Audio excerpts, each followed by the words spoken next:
From the Opopka Studios in Oklahoma City, you're watching OSU football with Brandon Chatmon. I'm Jenny Carlson. Brandon, let's talk about one of the defensive backs that I think has to have Cowboy coaches and probably fans to some extent a little bit excited. Brodrick Brown.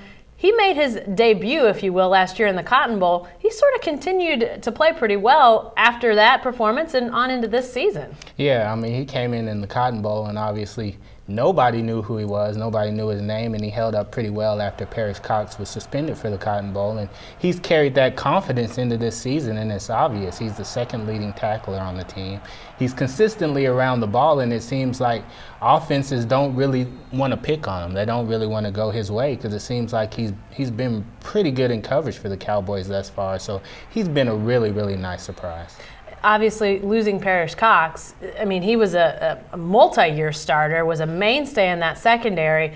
To have Brodrick Brown emerging, how important is that for this secondary? Oh, it's huge. It's huge because the cornerback position was a huge question mark heading into the year. You had Andrew McGee as the only senior coming back, and then you had Brodrick Brown, and behind him you weren't quite sure if there was anybody there who could be able to step up and play as a starter.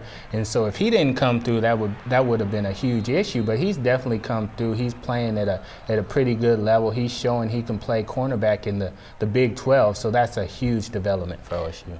The way that they've been able to bring guys in the defensive secondary, is this sort of continuing evidence for this team of the building of depth and the building of talent that you can lose a Parrish Cox and replace them and not be in such bad shape? I think it is. It's just another example of what Mike Gundy and his staff has been able to do recruiting. I mean, Brodrick Brown wasn't a guy who came in as a five-star guy and a lot was expected from him, but he's playing at a pretty high level early in his career. It's just his sophomore season and he's already playing at a fairly high level. He's playing pretty well, and he's one of the faster players on the team, so he's able to hang with some of those receivers as well. All right, thanks, Brandon.